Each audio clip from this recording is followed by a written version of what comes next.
Hello everyone, this is the voice of Mike. Today I will be reading 50 Shades of Grey by E.L. James. Chapter 1. I scowl with frustration at myself in the mirror. Damn my hair, it just won't behave, and damn Catherine Kavanagh for being ill and subjecting me to this ordeal.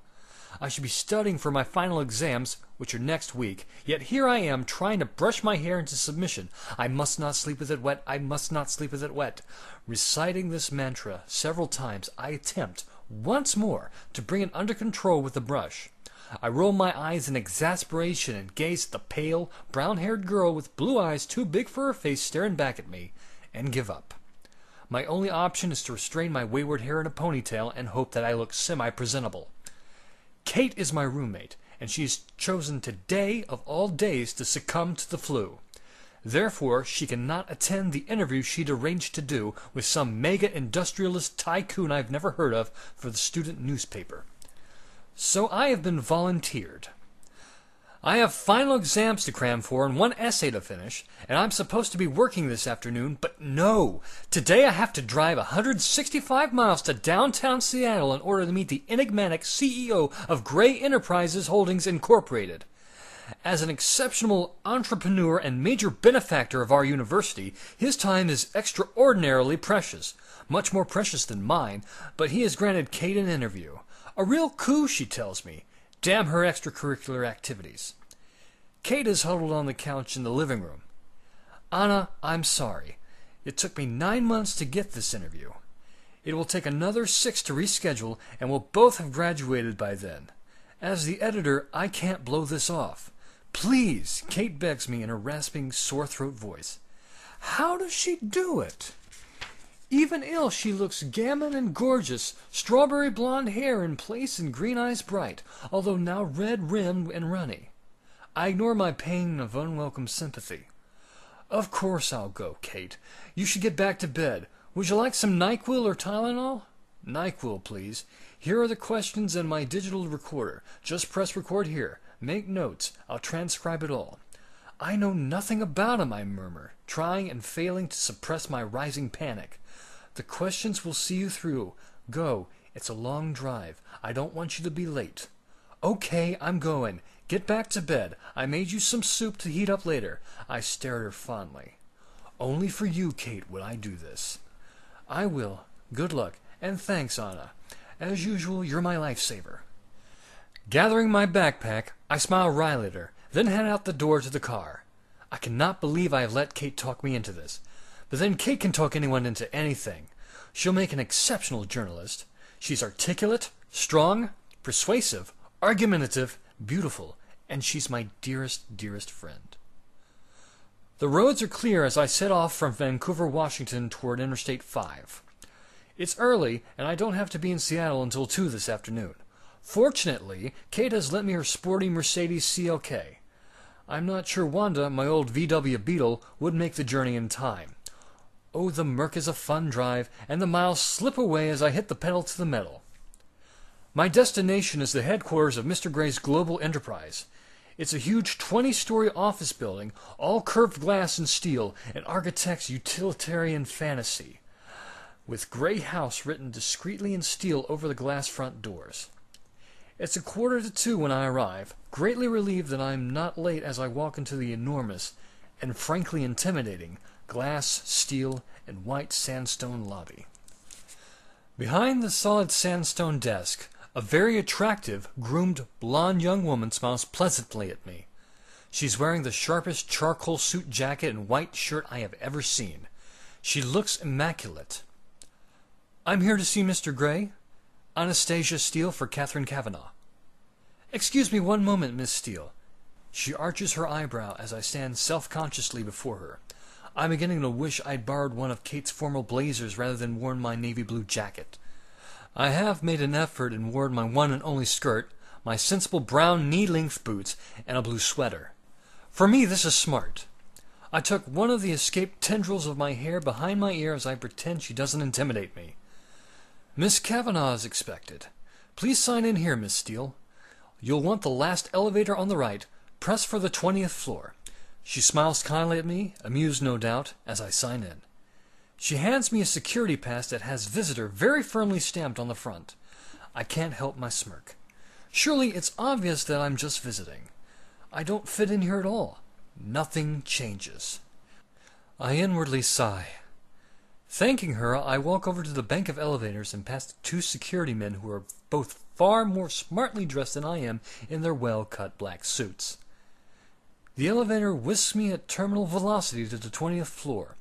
The doors slide open, and I'm in another large lobby, again all glass, steel, and white sandstone. I'm confronted by another desk of sandstone and another young blonde woman, this time dressed impeccably in black and white, who rises to greet me. "Miss Steele, could you wait here, please?" She points to a seated area of white leather chairs. Behind the leather chairs is a spacious glass-walled meeting room with an equally spacious dark wood table and at least 20 matching chairs around it. Beyond that, there is a floor-to-ceiling window with a view of the Seattle skyline that looks out through the city towards the Sound. It's a stunning vista, and I'm momentarily paralyzed by the view. Wow. I sit down, fish the questions from my backpack, and go through them, inwardly cursing Kate for not providing me with a brief biography. I know nothing about this man I'm about to interview. He could be 90 or he could be 30. The uncertainty is galling, and my nerves resurface, making me fidget. I've never been comfortable with one-on-one interviews, preferring the anonymity of a group discussion where I can sit inconspicuously at the back of the room. To be honest, I prefer my own company, reading a classic British novel, curled up in a chair in the campus library, not sitting twitching nervously in a colossal glass and stone edifice. I roll my eyes at myself. Get a grip, Steele. Judging from the building, which is too clinical and modern, I guess Gray is in his 40s. Fit, tanned, and fair-haired to match the rest of the personnel. Another elegant, flawlessly dressed blonde comes out of a large door to the right. What is it with all the immaculate blondes? It's like Stepford here. Taking a deep breath, I stand up. "Miss Steele?" the latest blonde asks. "Yes," I croak and clear my throat. "Yes." There, that sounded more confident. "Mr. Gray will see you in a moment. May I take your jacket?" "Oh, please." I struggle out of the jacket. "Have you been offered any refreshment?" No." "Oh dear, is blonde number 1 in trouble?" Blonde number 2 frowns and eyes the young woman at the desk. "Would you like tea, coffee, water?" she asks, turning her attention back to me. "A glass of water, thank you," I murmur. "Olivia, please fetch Miss Steele a glass of water."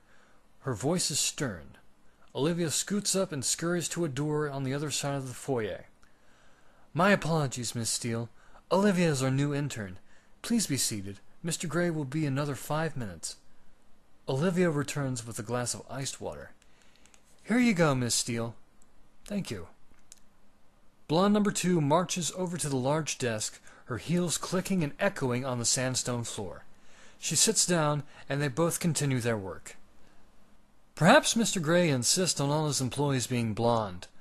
I'm wondering idly if that's legal when the office door opens and a tall, elegantly dressed, attractive African-American man with short dreads exits.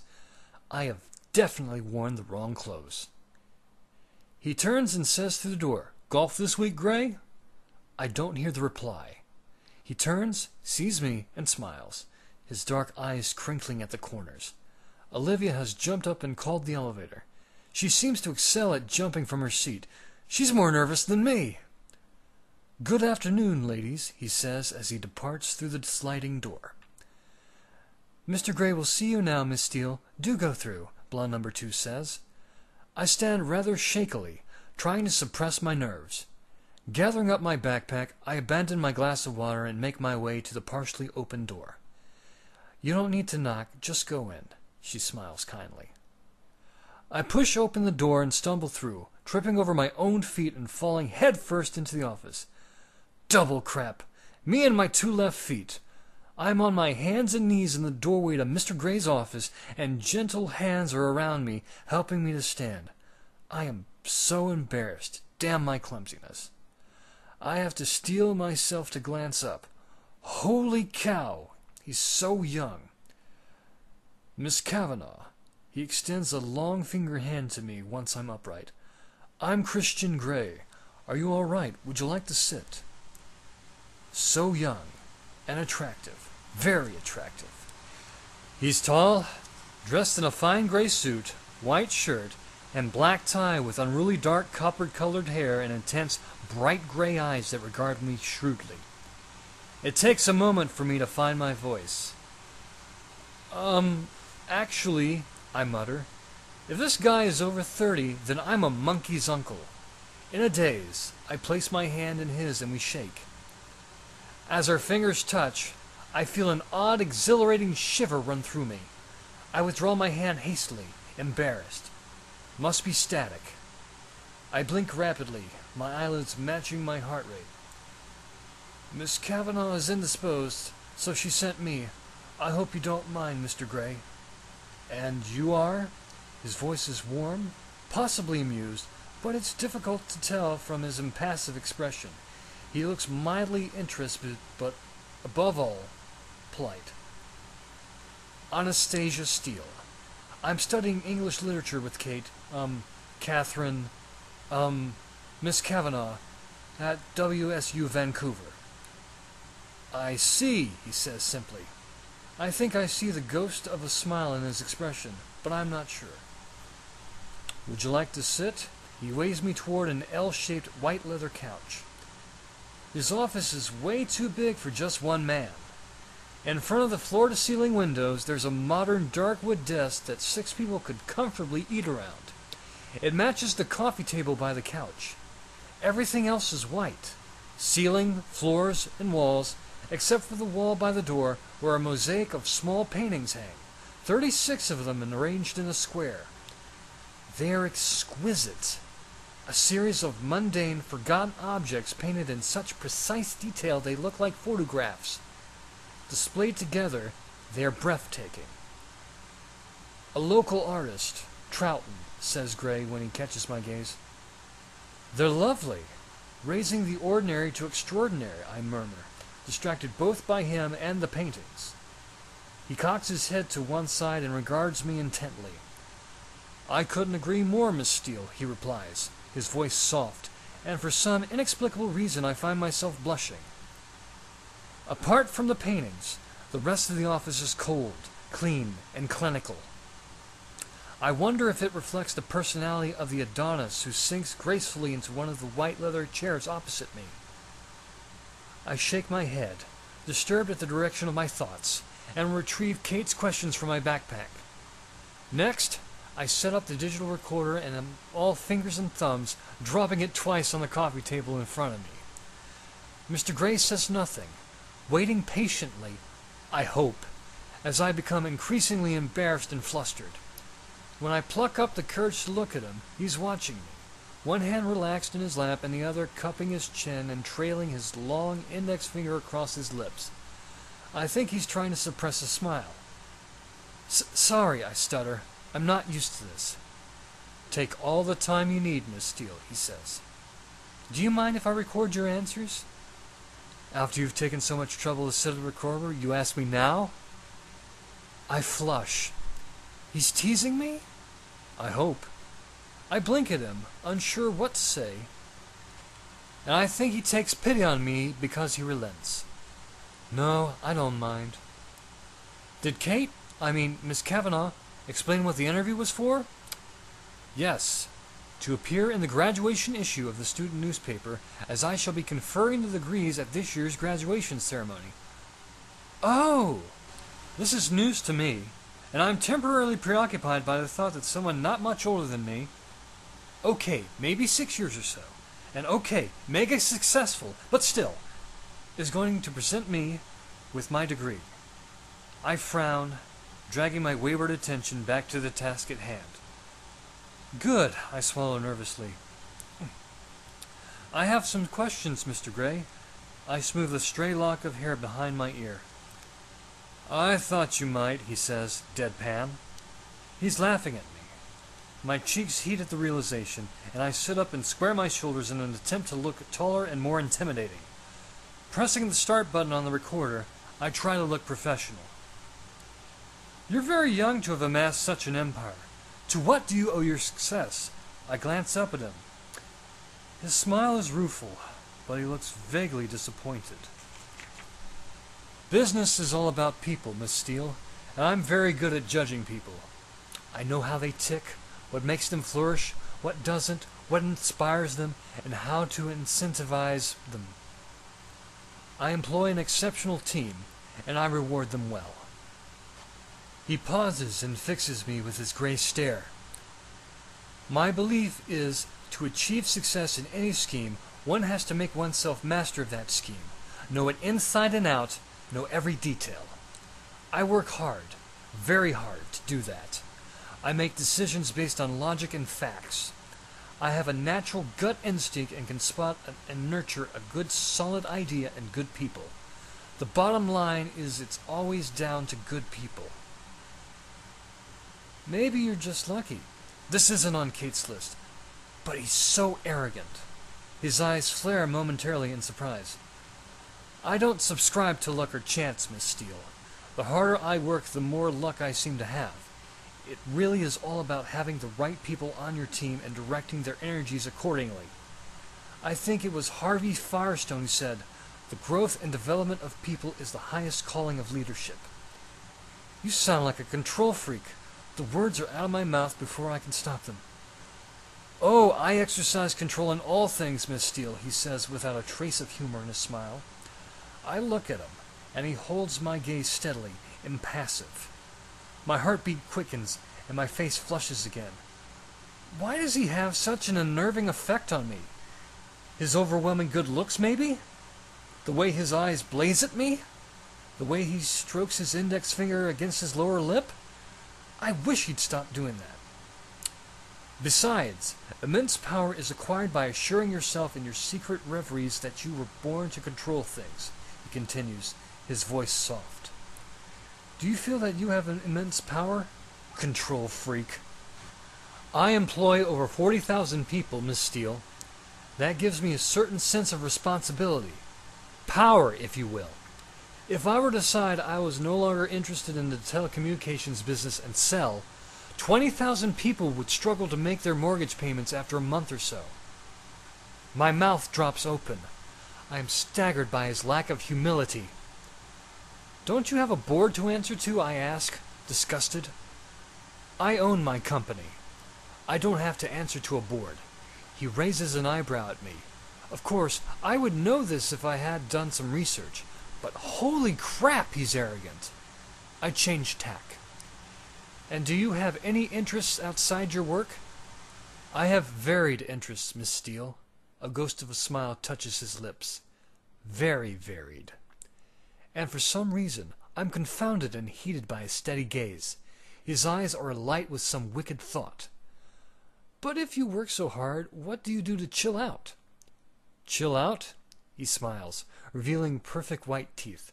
I stop breathing. He really is beautiful. No one should be this good-looking. Well, to chill out, as you put it. I sail, I fly, I indulge in various physical pursuits. He shifts in his chair. I'm a very wealthy man, Miss Steele, and I have expensive and absorbing hobbies. I glance quickly at Kate's questions, wanting to get off this subject.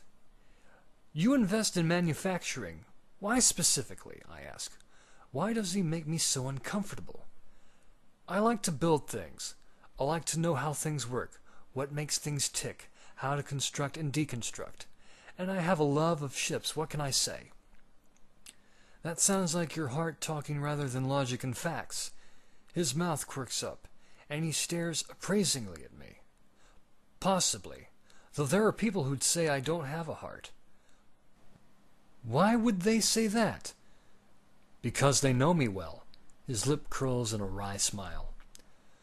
Would your friends say you're easy to get to know? And I regret the question as soon as I say it. It's not on Kate's list. I'm a very private person, Miss Steele. I go a long way to protect my privacy. I don't often give interviews. Why did you agree to this one? Because I'm a benefactor of the university, and for all intents and purposes, I couldn't get Miss Kavanaugh off my back. She badgered and badgered my PR people, and I admire that kind of tenacity. I know how tenacious Kate can be. That's why I'm sitting here squirming uncomfortably under his penetrating gaze when I should be studying for my exams. You also invest in farming technologies. Why are you interested in that area? We can't eat money, Miss Steele, and there are too many people on this planet who don't have enough to eat. That sounds very philanthropic. Is it something you feel passionately about? Feeding the world's poor? He shrugs noncommittally. It's shrewd business, he murmurs, though I think he's being disingenuous. It doesn't make sense. Feeding the world's poor? I can't see the financial benefit of this, only the virtue of the ideal. I glance at the next question, confused by his attitude. Do you have a philosophy? If so, what is it? I don't have a philosophy as such. Maybe a guiding principle. Carnegie's. A man who acquires the ability to take full possession of his own mind may take possession of anything else to which he is justly entitled. I am very singular, driven. I like control of myself and those around me. So you want to possess things? You are a control freak. I want to deserve to possess them. But yes, bottom line, I do. You sound like the ultimate consumer. I am, he smiles, but the smile doesn't touch his eyes. Again, this is at odds with someone who wants to feed the world, so I can't help thinking that we're talking about something else. But I'm mystified as to what it is. I swallow hard. The temperature in the room is rising. Or maybe it's just me. I just want this interview to be over. Surely Kate has enough material now. I glance at the next question. You were adopted. How much do you think that shaped the way you are? Oh, this is personal. I stare at him, hoping he's not offended. His brow furrows. I have no way of knowing. My interest is piqued. How old were you when you were adopted? That's a matter of public record, Miss Steele. His tone is stern. Crap! Yes, of course. If I'd known I was doing this interview, I would have done some research. Flustered, I move on quickly. You've had to sacrifice family life for your work. That's not a question. He's terse. Sorry, I squirm. He's made me feel like an errant child. I try again. Have you had to sacrifice family life for your work? I have a family. I have a brother and a sister and 2 loving parents. I'm not interested in extending my family beyond that. Are you gay, Mr. Gray? He inhales sharply, and I cringe, mortified. Crap. Why didn't I employ some kind of filter before I read this straight out? How can I tell him I'm just reading the questions? Damn Kate and her curiosity.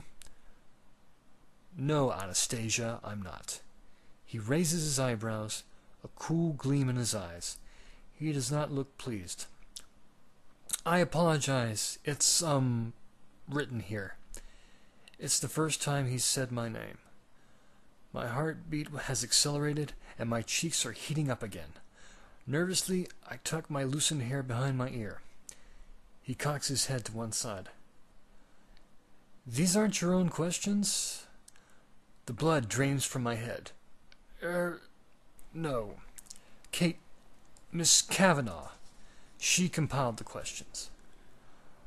Are you colleagues on the student paper? Oh, no. I have nothing to do with the student paper. It's her extracurricular activity, not mine. My face is aflame. No, she's my roommate. He rubs his chin in quiet deliberation, his gray eyes appraising me. Did you volunteer to do this interview? He asks, his voice deadly quiet. Hang on. Who's supposed to be interviewing whom? His eyes burn into me, and I'm compelled to answer with the truth. I was drafted. She's not well. My voice is weak and apologetic. That explains a great deal. There's a knock at the door, and blonde number 2 enters. Mr. Gray, Forgive me for interrupting, but your next meeting is in 2 minutes. We're not finished here, Andrea. Please cancel my next meeting. Andrea hesitates, gaping at him. She appears lost. He turns his head slowly to face her and raises his eyebrows. She flushes bright pink. Oh, God, it's not just me. Very well, Mr. Gray, she mutters, then exits. He frowns and turns his attention back to me. Where were we, Miss Steele? Oh, we're back to Miss Steele now. Please, don't let me keep you from anything. I want to know about you. I think that's only fair. His eyes are alight with curiosity. Double crap! Where's he going with this? He places his elbows on the arms of the chair and steeples his fingers in front of his mouth. His mouth is very distracting. I swallow. There's not much to know. What are your plans after you graduate? I shrug, thrown by his interest. Move to Seattle with Kate, find a job. I haven't really thought beyond my finals. I haven't made any plans, Mr. Gray. I just need to get through my final exams, which I should be studying for right now, rather than sitting in your palatial, swanky, sterile office, feeling uncomfortable under your penetrating gaze.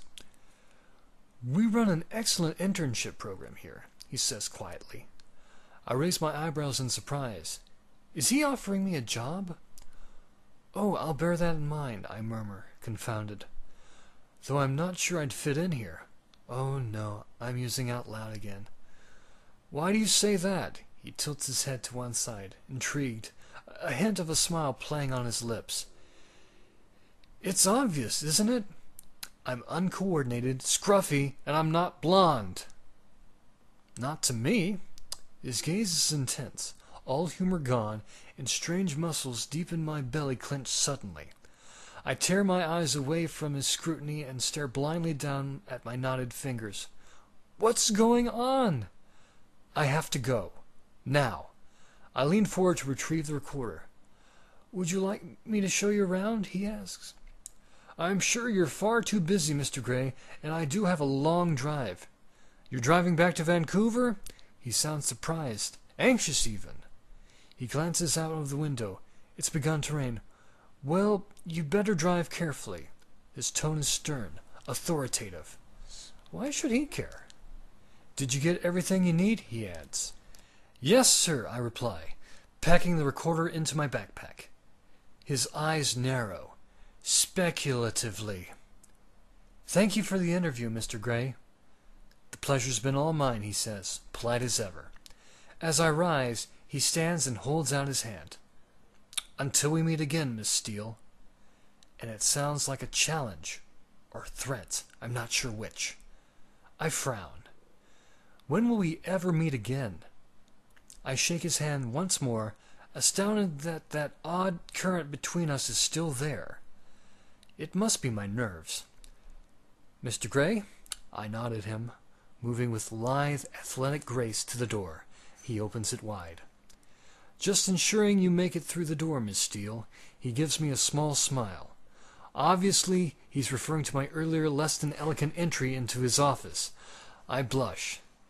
That's very considerate, Mr. Gray. I snap, and his smile widens. I'm glad you find me entertaining, I glower inwardly, walking into the foyer. I'm surprised when he follows me out. Andrea and Olivia both look up, equally surprised. Did you have a coat? Gray asks. A jacket. Olivia leaps up and retrieves my jacket, which Gray takes from her before she can hand it to me. He holds it up and, feeling ridiculously self-conscious, I shrug it on. Gray places his hands for a moment on my shoulders. I gasp at the contact. If he notices my reaction, he gives nothing away. His long index finger presses the button summoning the elevator, and we stand waiting, awkwardly on my part, coolly self-possessed on his. The doors open, and I hurry in, desperate to escape. I really need to get out of here. When I turn to look at him, he's gazing at me and leaning against the doorway beside the elevator with one hand on the wall. He really is very, very good looking. It's unnerving. Anastasia, he says in a farewell. Christian, I reply, and mercifully the doors close.